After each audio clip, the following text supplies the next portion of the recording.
Welcome back. Joining us virtually right now is the Unconventional Dietitian, Daphne Olivier. Daphne, thank you so much for being here with us. Of course, thank you for having me. So we've been talking about the heat that we might experience this week, but we need hydration to kind of help us through this. That's the topic for today. Why is hydration so important for us? Well, so clearly we're not quite into summer yet officially, and it is super hot. So I anticipate this to be kind of what's happening for the next several weeks, months. Yeah. And so hydration is important because your body is built on about 70% water, and as you're sweating and as fluids move through your body, we have to replace them.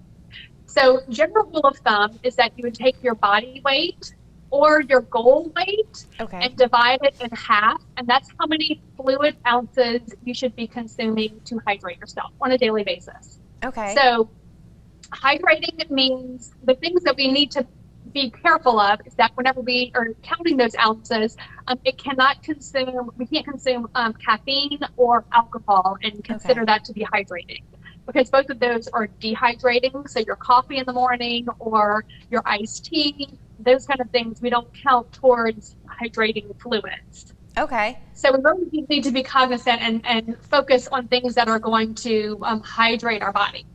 Yeah. Now, and we were talking about this during the break. Sometimes I feel like no matter how much water I drink, I'm still thirsty.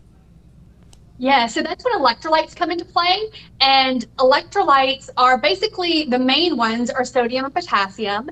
And those at a cellular level will regulate how much fluid is able to enter the cell. Okay. And so if you're just drinking and drinking and drinking and you feel like you're still thirsty, or you're just urinating out everything that you're drinking, then that's when we might need to introduce electrolytes. And there are lots of ways to do that.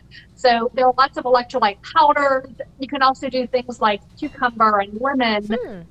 Oranges have potassium in them. A little pinch of some good sea salt, if you don't have sodium issues, and water can help with that potassium sodium pump. So electrolytes do play a role, especially if you're sweating a lot. If you're outside doing some work, doing yard work and sweating, then we need to replace not just the hydrating fluids, but electrolytes too.